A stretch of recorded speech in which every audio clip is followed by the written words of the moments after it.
الحمد لله نحمده ونستعينه ونستغفره ونؤمن به ونتوكل عليه ونعوذ بالله من شرور أنفسنا ومن سيئات أعمالنا من يهده الله فلا مضل له ومن يضلل فلا هادي له ونشهد أن لا إله إلا الله وحده لا شريك له ونشهد أن سيدنا ونبينا ومولانا محمدا عبده ورسوله أرسله بالحق بشيرا ونذيرا وداعيا إلى الله بإذنه وسراجا منيرا صلى الله عليه وسلم تسليما كثيرا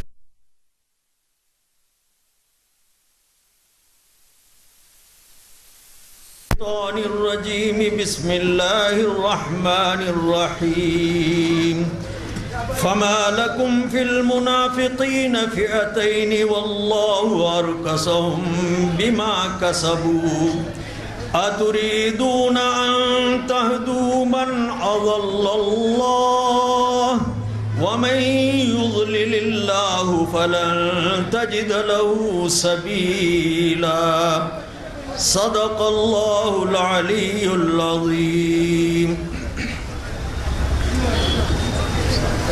கண்ணியத்திற்கும் மரியாதைக்கும் உரிய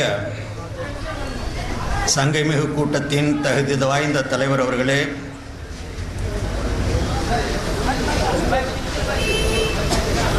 பேரம்பற்கும் பெருமதிப்பிற்கும் உரிய உலமா பெருமக்களே, மார்க்கத்தை தெளிந்த முறையில் விளங்க வேண்டும் என்ற எண்ணத்தில் வந்திருக்கக்கூடிய இஸ்லாமிய பெரியோர்களே, சகோதரர்களே, மாற்று கருத்து கொண்ட அண்ணனை நம்பி நிற்கும் தம்பிமார்களே, இந்த கூட்டத்துடைய நோக்கம் உங்கள் எல்லாருக்கும் தெரியும்.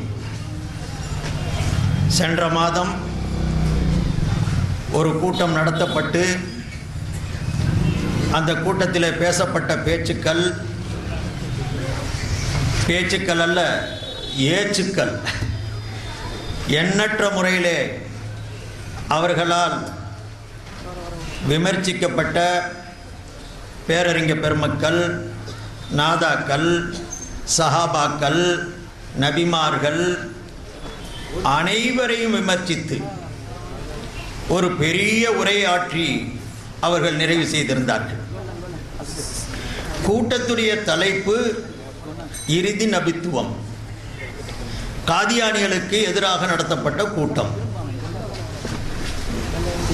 அதற்கு முன்னால் ஓரிரு மாதங்களுக்கு முன்னால் ஊர் மக்களெல்லாம் சேர்ந்து, பல்வேறு கருத்துக்களை கொண்டவர்களெல்லாம் சேர்ந்து இணைந்து காதியானிகளுக்கு ஒரு எதிர்ப்பு கூட்டம் நடத்த வேண்டும் என்ற நினைப்பிலே இவர்களையும் மூமின்கள் என்று நம்பி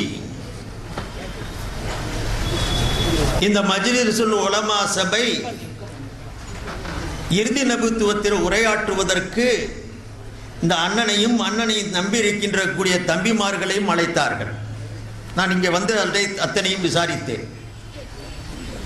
ஓரிரு மாதங்களுக்கு முன்னால் நாம் அனைவரும் ஒன்று சேர்வோம், தன்னை நபி என்று பிரகடனப்படுத்தக்கூடிய பொய்யனான காதியானியை எதிர்த்து பேசுவோம். இந்த இனிய மார்க்கம் எம்பிரான் ஸல்லல்லாஹு அலைஹி வஸல்லம் அவர்களை கொண்டு இறுதி வருகிறது. இன்னொரு நபி இங்கே வரமாட்டான், சொல்லுகின்றவன் புத்தி சுவாதீனமற்றவன் என்பதை மக்களுக்கு கொடுத்து சொல்லுவோம், வாருங்கள் என்று அழைத்த பொழுது இவர்களெல்லாம் சொன்னார்களாம், உங்களோடு இணைந்து நாங்கள் வருவதற்கு ஆயத்தமில்லை, அவர்களை எதிர்த்து பேச வேண்டிய தேவையில்லை. அருமை சகோதரர்கள், அறிஞர் பெருமக்கள் கூட சொன்னார்கள், செத்த பாம்பை அடிக்க வந்திருக்கக்கூடிய என்ன மாவுசாவா மஜ்லிஸுல் உலமா சபையை அவர்கள் விமர்சித்து வால் போஸ்டரும் நோட்டீஸும் அடித்து மக்களுக்கு மத்தியிலே பிரகடனப்படுத்தினார்களாம்.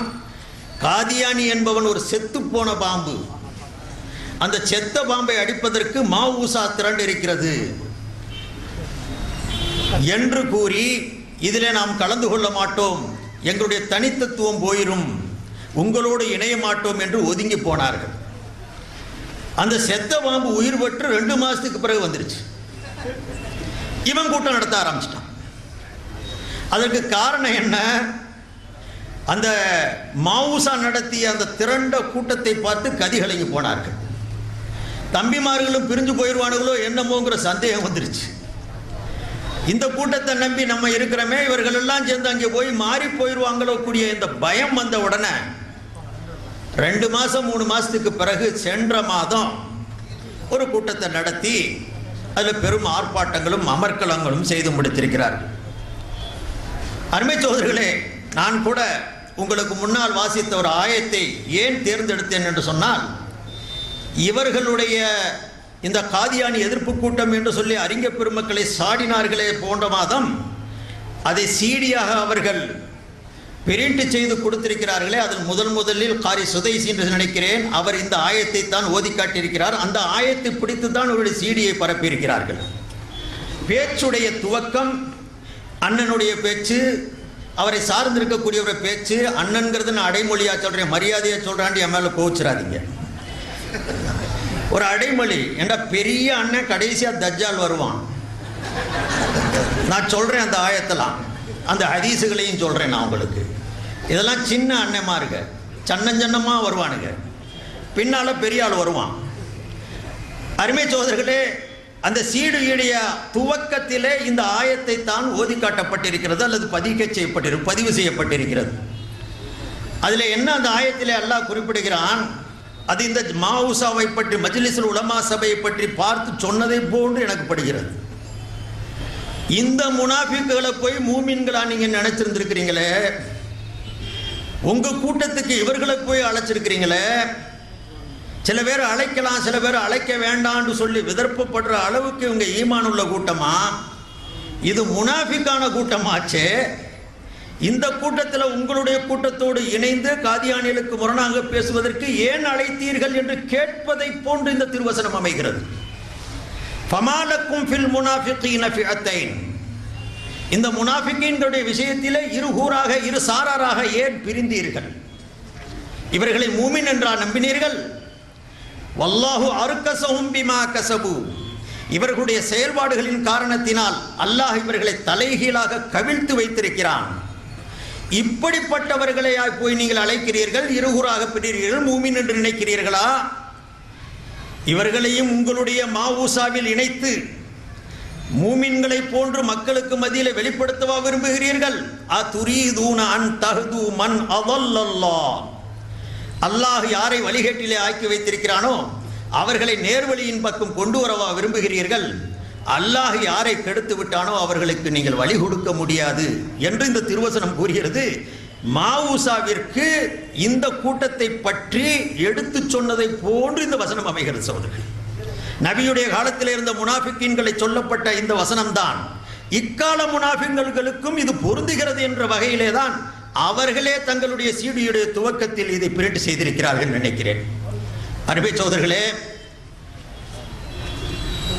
நபி இறுதி நபி, காதியானி பொய்யன், இதுக்கு வசனங்களை சொல்லு, ஆயத்துக்களை சொல்லு, ஹதீஸுகளை எடுத்து சொல்லு, அறிவார்ந்த ஆர்குமெண்ட்டுகளை எடுத்து சொல்லு. அதை விட்டுட்டு இந்த காதியானி தோன்றியதற்கு என்ன காரணம்னா அவங்க சொல்றாங்க, நான் சுருக்கத்தை சொல்றேன், ஏன்னா அதையே எடுத்து சொல்லிக்கிட்டு இருந்தா நான் சொல்ல வேண்டிய கருத்தை சொல்ல முடியாம போயிடும். இவர்கள் பேசிய, இவர் அண்ணனாக இருந்தாலும் சரி, அவர் ஷம்சுத்தோஹா ரஹ்மானியாக இருந்தாலும் சரி, இவருடைய பேச்சின் மொத்த சுருக்கம் என்ன வந்ததுன்னு சொன்னா, காதியானி போன்ற பொய்யர்கள் உருவாவதற்கு காரணம் இந்த அனபி, ஷாஃபி, அம்பலி, மாலிகி, இந்த தக்லீது தான், இமாம்களை ஏற்றுக்கிட்டது தான். அதே போன்று தசவுஃப் என்ற ரீதியில் இருக்கக்கூடிய தசவுஃபுடைய அறிஞர்கள், தரீக்கா என்ற வழிமுறைகள், இந்த தக்லீதும் தரீக்காவும் சேர்ந்ததுனால தான் காதியானி வந்தான். இல்லாட்டி பொய்யான நபி வருவதற்கு எந்த காரணமும் இல்லை. அவன் பார்த்தானா, எல்லாரும் அபு ஹனீஃபாவை நபி மாதிரி ஆக்கி வச்சிருக்கிறாங்க, ஷாஃபியை நபி மாதிரி ஆக்கி வச்சிருக்கிறாங்க, நம்மளும் ஒரு நபி ஆகிட்டா என்னான்னு யோசனை வந்துருச்சு. எவனுக்காவது இந்த மாதிரி யோசிச்சிருப்பானா? அட, அபு ஹனீஃபாவை நபியாக ஆக்கியிருந்தோம்னு சொன்னா அபு ஹனீஃபாவுடைய விஷயத்துல ஆயிரக்கணக்கான மசலாக்கள்ல மாத்தமா எழுதியிருக்கிறோமே, ஃபத்வா கொடுத்திருக்கிறோமே.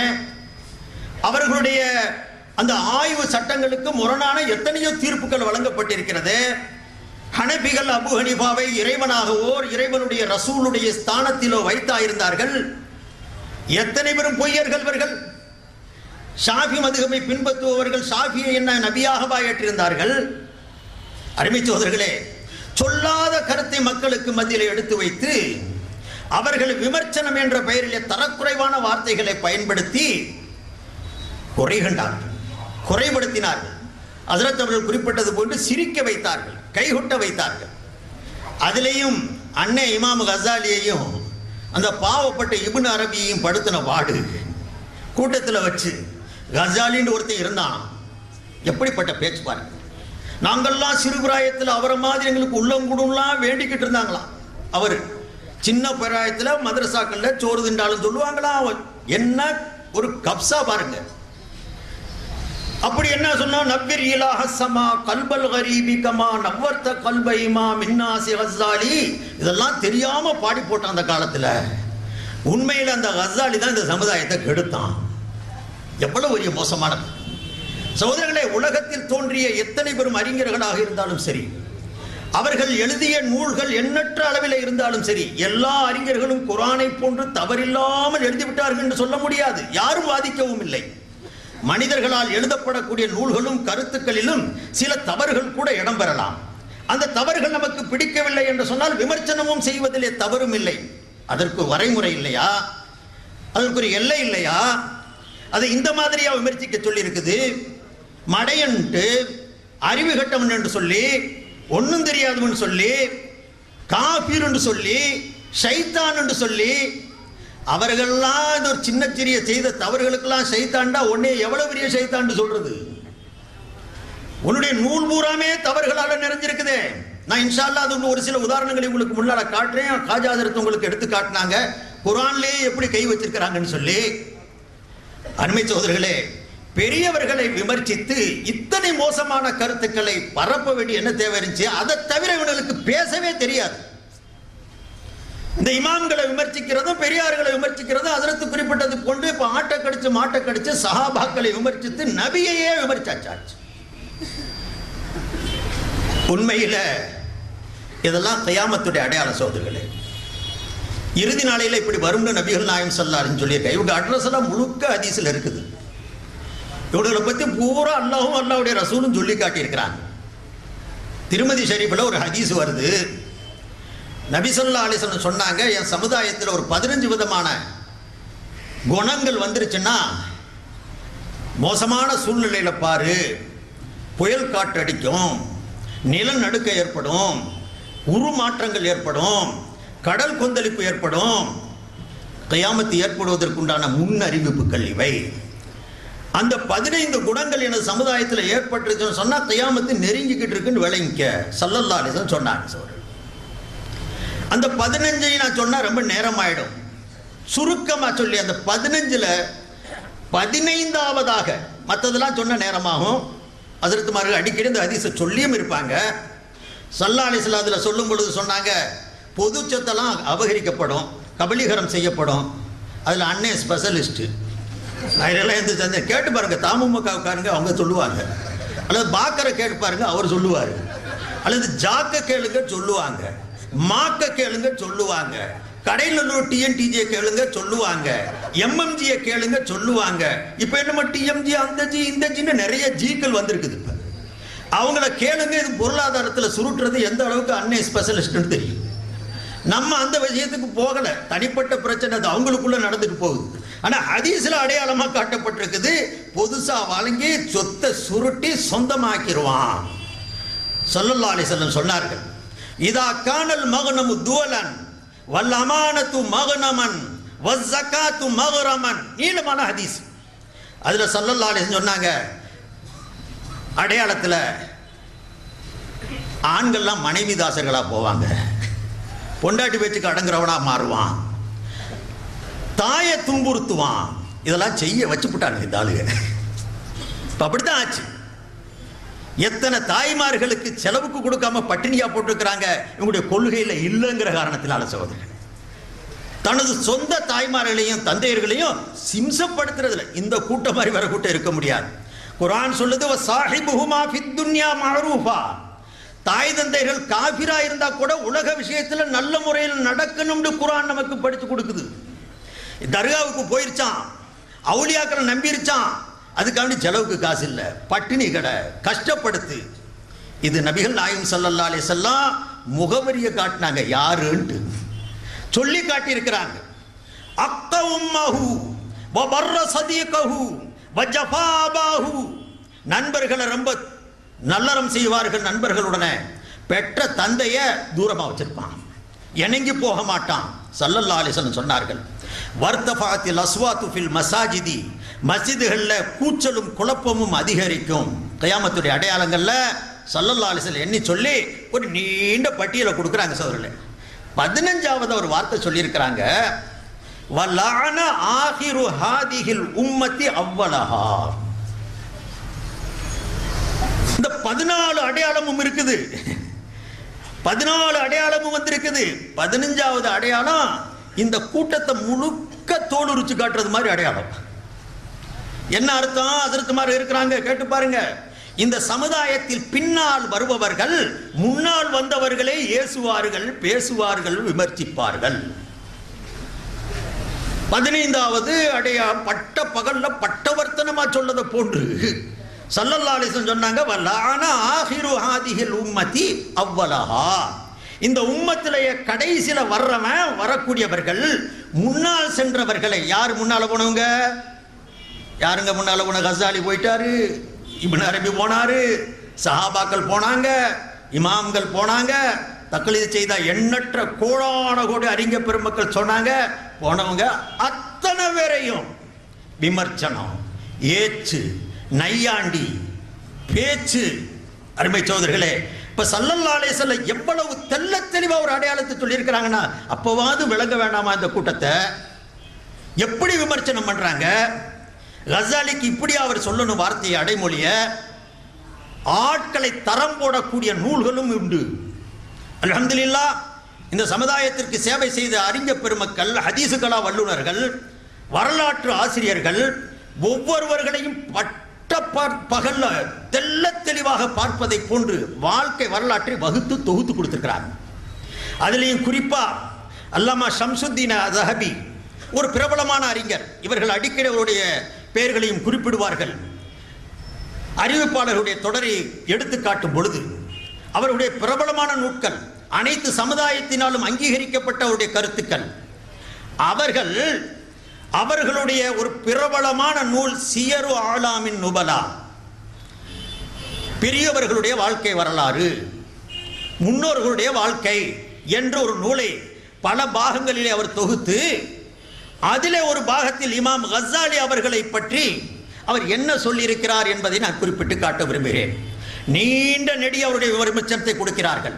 அவருடைய வாழ்க்கை வரலாறு, அவர்கள் எழுதிய நூல்கள், அவர்கள் சொன்ன கருத்துக்கள், எண்ணற்ற பல விஷயங்களை விமர்சித்ததற்கு பிறகு அவர்கள் துவக்கமாகவும் இறுதியாகவும் சொன்ன அந்த வார்த்தையை மட்டும் உங்களுக்கு நான் சொல்ல விரும்புகிறேன். என்ன சொன்னார்கள்? கஸாலி யாரு? சியரு ஆலாமின் நுபலாவில் 19வது பாகத்தில் 322வது பக்கத்தில் எழுதுறார். சியரு ஆலாமின் நுபலாவுடைய 19வது பாகம், அதுல 322வது பக்கத்தில் ஷம்சுத்தீன் ஸஹபி பிரபலமான ஹதீசுகளா வல்லுனர், மக்களை எடை போடக்கூடியவர், மார்க்கம் சொல்லுபவரை அவர் எடுத்து எழுதக்கூடியவர். அவர் இமாம் கஸாலியை பற்றி எழுதும் பொழுது, அல் கஸாலி அஷ்-ஷைக் அல் இமாம் அல் பஹர், அல்லாஹு அக்பர், அஷ்-ஷைக் பெரியார், அல் இமாம் தலைவர், அல் பஹர் கடல். அவர் சொல்லக்கூடிய வார்த்தைங்க, இவர் சொல்றார் ஒன்றும் தெரியாதவன். கஸாலிக்கு ஒன்றும் தெரியாது, இவருக்கு தான் எல்லாம் தெரிஞ்சிருக்குது. அஷ்-ஷைக் அல் இமாம் அல் பஹர் ஹுஜ்ஜத்துல் இஸ்லாம், இஸ்லாத்தின் அத்தாட்சி. கொடுக்கிற அடைமொழியை பாருங்க. உஜூபத்து ஸமான், உலகத்திலேயே வினோதமான அறிஞர், ஆச்சரியம் கொள்ளத்தக்க அளவிற்கு அறிவு படைத்தவர். உஜூபத்து ஜமான் சொல்லிட்டு அதுக்கு பிறகு ஒரு பேரை சொல்றார், ஜைனுத்தீன் அபு ஹாமித் முஹம்மது இப்னு அஹ்மது தூசி அஷ்-ஷாஃபிஈ அல்-கஸாலி. அதுக்கு பிறகு ஒரு பேரை சொல்றார். இத்தனை அடைமொழிகள் சிறப்புக்கு அவருடைய சிறப்பு சேர்க்கும் விதமாக எடை போட்டு காட்டக்கூடிய பேரறிஞ பெருமக்களால் வர்ணிக்கப்பட்டவர், புகழப்பட்டவர். சாதாரண அடைமொழியா ஷேக் என்று சொல்வதும், இமாம் என்று சொல்வதும், பஹர் என்று சொல்வதும், ஹுஜ்ஜத்துல் இஸ்லாம் என்று இஸ்லாத்தின் அத்தாட்சி என்று அவர்களுக்கு அடைமொழி தருவதும். அருமை சகோதரர்களே, அதோடு அல்ல, சாஹிபு தசானீஃபி எண்ணற்ற நூல்களுக்கு சொந்தக்காரர். 200க்கும் அதிகமான இஸ்லாமிய நூல்களை தொகுத்து கொடுத்தவர்.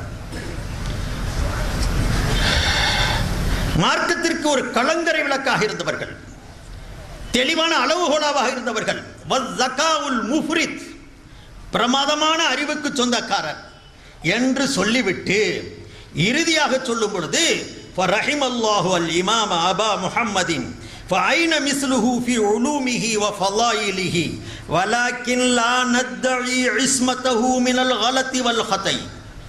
இதங்க சரியான விமர்சனம். எண்ணற்ற நூல்களுக்கு சொந்தக்காரர், இத்தனை பெரும் சிறப்புக்கு உரியவர்தான். அவரை போன்று இல்மிலையும் சிறப்பிலையும் கிடைக்கக்கூடிய நபர்களே இல்லைதான். இருந்தாலும் கூட அவர் தவறுகளுக்கு அப்பாற்பட்டவர் என்று நாம் சொல்லுவதில்லை. இதுதாங்க விமர்சனங்கிறது. அவர் எழுதிய நூல்களில் சில மனதுக்கு ஒவ்வாத, பிடிக்காத, விளங்க முடியாத சில கருத்துக்கள் கூட இடம்பெற்றிருக்கும். குறைத்து அவனே இவனே நாயே பேயே என்ற அளவிற்கு பேசுகின்றது. இதுவா விமர்சனம்? அவருக்குரிய சிறப்புகளை கொடுத்துவிட்டு சில விஷயங்கள் அவர் தவறும் செய்திருக்கிறார், அவர் தவறுகளுக்கு அப்பாற்பட்டவர் என்று நாம் வாதிக்கவும் முடியாது என்று முடிக்கிறார்கள் ஷம்சுத்தீன் தஹவி அவர்கள். இவங்க அப்படியா விமர்சனம் செய்றாங்க? அவனே இவனே ஆகாத பேச்சுக்கள், எவ்வளவு மோசமான கருத்துக்களை அவருடைய மீது சுமத்துறாங்க. சகோதரர்களே, உண்மையில என்ன தெரியுமா? எறும்புக்கு ரெக்க முழிச்சுன்னா சாக போகுதுன்னு அர்த்தம். எறும்பு இருக்கு பாருங்க, சும்மா ஊர்ந்து போய்கிட்டு இருந்தா ஒண்ணும் இல்லை. ரெக்க முளைச்சா என்ன ஆகுங்க? எங்க போய் விழுகும் தெரியாது போல இருக்குது. நெருப்புல போய் விழுகும். அதுதாங்க இந்த எறும்பு. அதுக்கு என்ன சொல்ற? விட்டிலாம் இல்ல, ஈசல்.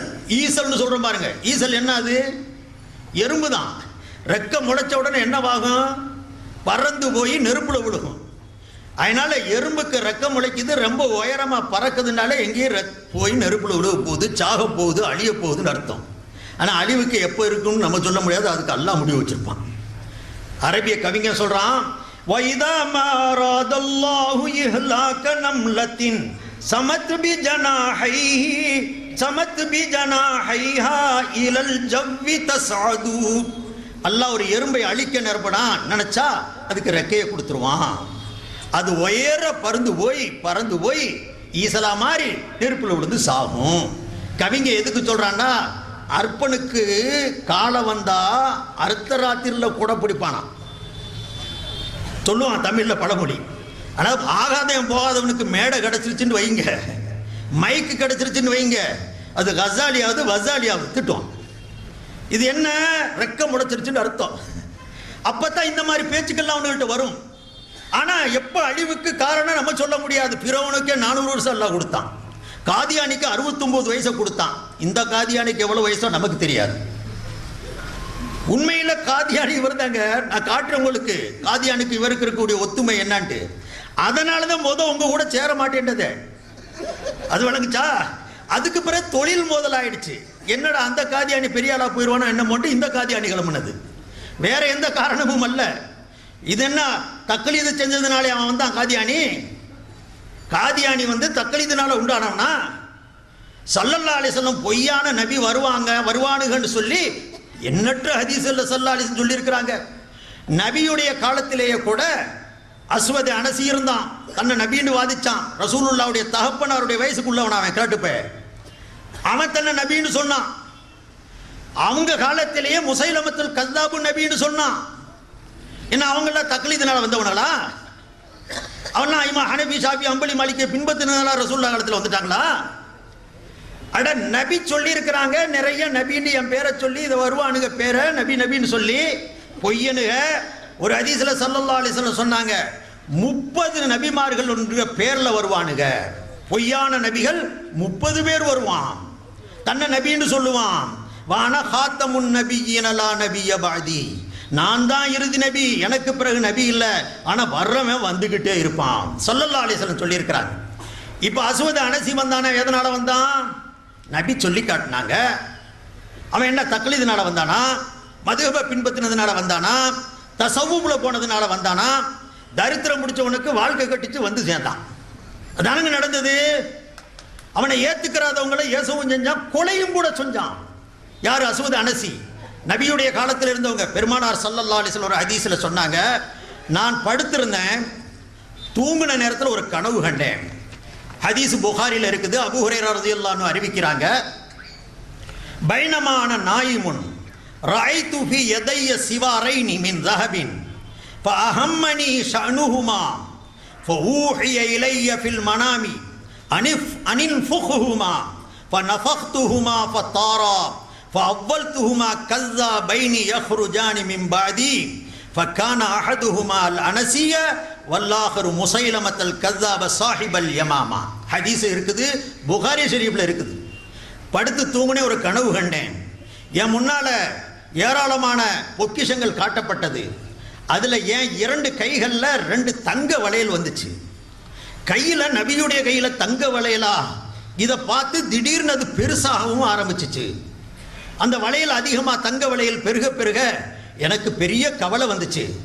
அந்த நேரத்தில் எனக்கு அறிவுறுத்தப்பட்டது, வகி அறிவிக்கப்பட்டது, அந்த நகை, அந்த தங்க வளையல் மேல ஊதுங்கன்ட்டு, வாயால ஊதுங்க. நான் ஊதுனேன், அந்த தங்க வளையல்கள் 2ம் நொறுங்கி பறந்து போயிடுச்சு. இதை சொல்லிட்டு ஸல்லல்லாஹு அலைஹி வஸல்லம் சொன்னாங்க, நான் கனவுல பார்த்த தங்க 2 வளையல் இருக்குதே, ஒன்று அஸ்வத் அனசி என்று பொய்யான நபி என்று வாதிக்கக்கூடியவன், இன்னொருத்து முஸைலமத்துல் கذாப் என்று சொன்ன பொய்யன். இந்த 2 பேரும் நபியுடைய காலத்திலே தன்னை நபி என்று பிரகடனப்படுத்தியது ஸல்லல்லாஹு அலைஹி வஸல்லம் இப்படி உணர்த்தினாங்க. அல்லாஹ் காட்டி கொடுத்தான். இதுல அஸ்வத் அனசிங்க கூடியவன் அவனை ஏத்துக்கிறாத ஆளுகளை எல்லாம் தொல்லை கொடுத்தான்.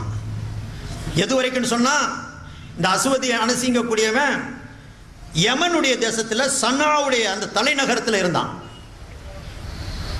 வரலாற்றில் எழுதுறாங்க, அந்த பகுதியில் இன்னொன்னையும் நல்லா விளங்கிக்கங்க, எவன்லாம் நல்லா பேசுறான், வாயடிக்கிறான் பாருங்க, அவன் தான் அபாயகரமான ஆளு. ஸல்லல்லாஹு அலைஹி வஸல்லம் ஹதீஸ்ல சொன்னாங்க, இன்ன அஹ்வஃப மா அஹாஃபு அல் முனாஃபிகு அலீமுல் லிசானி அவ் கமா கால ஸல்லல்லாஹு அலைஹி வஸல்லம். எனது சமுதாயத்துக்கு நான் பயப்படுற மாதிரி ஆள் யாருன்னு சொன்னா, நல்ல பேச தெரிஞ்ச முனாஃபிக்கு வந்துட்டா தான் பயமா இருக்குதுன்னு பாருங்க. மேடை ஏறி பேச தெரிஞ்சவொன்னே என்ன மாதிரி எல்லாம் பேச்சு, நபியையும் சஹாபாக்களையும் எல்லாம் பத்தி விமர்சிக்கிற மாதிரி பேச்சுன்னா, இந்த முனாஃபிக்குகளை பத்தி நபியே பயந்திருக்கிறான். என் சமுதாயத்துக்கு பயப்படப்படும்படியான இந்த பொருள் இது.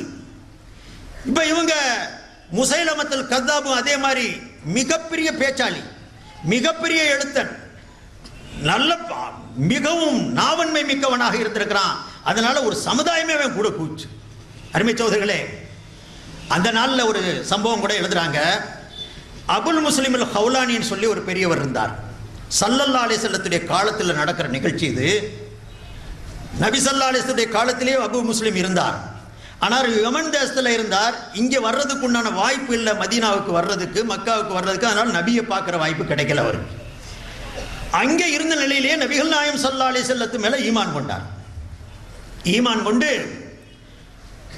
அந்த நாட்டில் இருக்கும்போது அந்த அஸ்வத் அனசி பொய்யான நபி சொன்னான், என் மேலே ஈமான் கொள்ளணும், முகம்மது மேலே ஈமான் கொள்ளக்கூடாது, நீ இஸ்லாத்தை விட்டு மாறிவான்னு சொன்ன உடனே அவர் ஒரு காலம் போடா பேப்பையில் உன்னை போன்ற ஏடா நான் ஏற்கிறேன்னு சொல்லிட்டார் அபு முஸ்லிம் ஹவுலானி. உடனே என்ன ஆச்சு, அவன் நெருப்பை வளர்த்து அந்த நெருப்புல அபு முஸ்லிம் ஹவுலானியை தூக்கி போட்டான். சரித்திரம் இன்னைக்கு பொன்னெழுத்துக்களால் பொறிக்கப்பட்டிருக்கிறது. சரித்திரத்தில் அந்த நெருப்புல போடப்பட்ட அந்த அபு முஸ்லிம் ஹவுலானியை இப்ராஹிம் அலைஹிஸ்ஸலாத்தை காப்பாத்தினது போல அல்லாஹ் காப்பாத்தினான். நெருப்பு அவருடைய சட்டையை கூட தீண்டல. அவங்க பாதுகாக்கப்பட்டு வெளியே வந்த உடனே பயந்துட்டான். அஸ்வத் அனசிய நெருப்புல நெருப்பு குண்டத்தில் தூக்கி போட்டு கூட அவன் எரியலன்னு சொன்னா, இவனை நம்ம இடத்துல வச்சா நம்முடைய பதவிக்கு அபாயம்னு சொல்லி அவனை நாடு கடத்தினான். அஸ்வத் அனசி நாடு கடத்தினான். அந்த அஸ்வத் அனசியால் நாடு கடத்தப்பட்ட அபு முஸ்லிம் ஹவுலானி மதீனாவுக்கு வர்றார். நபிகள் நாயம் ஸல்லல்லாஹு அலைஹி வஸல்லத்துடைய வஃபாத் ஆயிடுச்சு. அதுக்கு பிறகு வந்து சேர்றார். அங்கே வந்து வரலாற்றில் எழுதியிருக்கிறாங்க, சனதோடு எழுதப்பட்டிருக்குது, கதை இல்லை, கற்பனை இல்லை. வந்து மதீனாவில் மஸ்ஜித் நபவிக்கு முன்னால் ஒட்டகத்தை கட்டி போட்டுட்டு பள்ளியில் வந்து உட்கார்றார். ஹஸ்ரத் உமர் ரலியல்லாஹு அன்ஹு கேட்டாங்க, மணிர் ரஜுலு மிம்மணிர் ரஜுலு, யாருப்பா நீங்க கேட்டாங்க மஸ்ஜித் நபவியில். இவர் சொன்னார், நான் யமன் நாட்டுக்காரவங்க வேண்டாம். அப்போ ஹஸ்ரத் உமர் கேட்டாங்க, இந்த நெருப்பில் தூக்கி போட்டு எரிக்க வைக்கப்பட்ட செய்தி நாலா பக்கமும் பரவி போயிடுச்சு. அஸ்வத் அனசி என்ற அந்த பொய்யாக தன்னை நபி என்று பிரகடனப்படுத்தியவன் ஒரு நபரை, ஒரு மூமினை நெருப்பில் தூக்கி போட்டு எரித்தான், அவன் நெருப்பு வர தீண்டலை, அவங்க பாதுகாக்கப்பட்டாங்க என்ற செய்தி சஹாபாக்களுக்கெல்லாம் எத்திருந்துச்சு. ஆயிரத்திற்கும் அதிகமான கிலோமீட்டருக்கு அப்பால் நடந்த நிகழ்வு, செய்திகள் வந்து சேர்ந்திருந்தது. இப்போ இந்த நபரை பார்த்து ஹஜ்ரத் உமர் கேட்டார்கள், மிம்மனிர் ரஜுல் என்று கேட்டவுடன் அவர் சொன்னார், நான் யமனிலிருந்து வருகிறேன், சன்னாவிலிருந்து வருகிறேன் என்று. ஹஜ்ரத் உமர் கேட்டார்கள், சன்னா யமன்ல இருந்து வர்றீங்க, அங்கே ஒரு ஆள் இருப்பாரே, அந்த பொய்யை நெருப்புல தூக்கி போட்டு அவரை எரிச்சானே, அவர் எரிபடலையே, அந்த நபர் உங்களுக்கு தெரியுமான்னு கேட்டார். யார்கிட்ட கேட்குறாங்க? யார்கிட்டங்க? அவர்கிட்டே கேட்குறாங்க. இப்போ நம்மள மேலே ஆளாக இருந்தால் காலரை தூக்கி விட்டு சொல்லியிருப்போம், அது ஐடியா இந்த வேற யாரும் இல்லை, நாங்கள் தான் இருப்போம். ஆனால் அவர் அல்லாஹ்விற்காக வேண்டி பாடுபடுபவர். அவர் சொன்னார், ஆமாம், ஒரு நபர் அப்துல்லா இப்னு சுவப்னு ஒரு பேர். அப்துல்லா இப்னு சுவப் அவர் பேர் தான். அபு முஸ்லிம்ங்கிறது புனை பெயர், அப்துல்லா இப்னு சுவப்ங்கிற ஒரு சொந்த பேர். அவர் சொன்னார், ஆமாம்மா நீ கேட்டது சரிதான், ஒரு நபர் அப்துல்லா இப்னு சுவப்னு ஒரு ஆள், அவருக்கு நடந்த நிகழ்ச்சி. ஹஜ்ரத் உமர் அல்லாஹு அக்பர், அவருடைய உள்ளங்கள் ஞான கடலால் நிறைந்தது. அல்லாஹுடைய புறத்திலிருந்து அவர்களுக்கு பல அறிவிப்புகள் போடப்பட்டது. இல்ஹாம் என்று சொல்லுவார்கள், இல்ஹாம் என்று சொல்லுவார்கள், உதிப்புக்கள். சரியாக அவர்கள் சிந்திப்பார்கள் ஒரு விஷயத்தை பற்றி. அப்பொழுது சொல்லார்கள், அன்சுதுக பில்லாஹி அன்தஹுவ, அல்லாஹ் மீது சத்தியமிட்டு கேட்கிறேன், நீங்க தான் அந்த அபு முஸ்லிம். அல்லாஹ் அக்பர். சத்தியமிட்டு கேட்டவுடன் அவர் சொன்னார், ஆமாம் நான் தான் அவர், நான் தான் என்று சொன்னவுடன் அவரை அழைத்து கொண்டு அழுது கட்டிப்பிடித்து அபூபக்கர் ரலியல்லாஹு அன்ஹு முன்னால உணர்ந்து அமர்த்த செய்து, அல்ஹம்துலில்லாஹி அல்லதி லம் யுமித்னி ஹத்தா அராஹு, அல்லாஹ்வுக்கே எல்லா புகழும், இந்த சமுதாயத்தில் இப்ராஹிம் அலைஹிஸ்ஸலாத்தை போன்று காட்சி எடுத்த ஒரு நபரை, இப்படி இருந்த நபரை கண்ணுக்கு காட்டுவதற்கு முன்னால் எனக்கு மௌத்தை தரவில்லையே, அந்த அல்லாஹ்வை நான் புகழுகிறேன் என்று ஹஜ்ரத் உமர் இப்னு கத்தாப் ரலியல்லாஹு அன்ஹு சொன்னார்கள். அருமை சகோதரர்களே, வரலாறு நிறைய இருக்கிறது. நபிகளார் காலத்திலே அஸ்வத் அனசியும் இருந்தான், முஸைலமத்து கஸாபும் இருந்தான். நபியுடைய காலத்திற்கு பின்னாலும் கூட துலைஹா என்றவரும் நபி என்று சொன்னார், பின்னால் ஒரு முஸ்லிமானார். சஜாஹ் பின்த் ஹாரிஸ் என்ற பொம்பளையும் சொன்னா தன்னை நபி என்று, பின்னால மாறினாங்க, அவங்க இஸ்லாமானாங்க. சொல்ல வந்ததுடைய நோக்கம் நபி என்று விவாதிக்க, தன்னை சொல்லுவதற்கு, வாதிப்பதற்கு, அல்ல நபி என்று தன்னை பிரகடனப்படுத்துவதற்கு தக்லீது காரணம் அல்ல, தஸவ்வுஃபு காரணம் அல்ல. யாருடைய இயல்பை அல்லாஹ் மாற்றி வைத்திருக்கிறானோ, நரகவாதி என்று யார் அல்லாஹ் தீர்மானித்திருக்கிறானோ, அப்படிப்பட்டவர்களை தன்னை தானே நபி என்று பிரகடனப்படுத்தக்கூடிய சூழ்நிலை அல்லாஹ் ஏற்படுத்தி விடுகிறான், அவர்கள் செய்து விடுகிறார்கள்.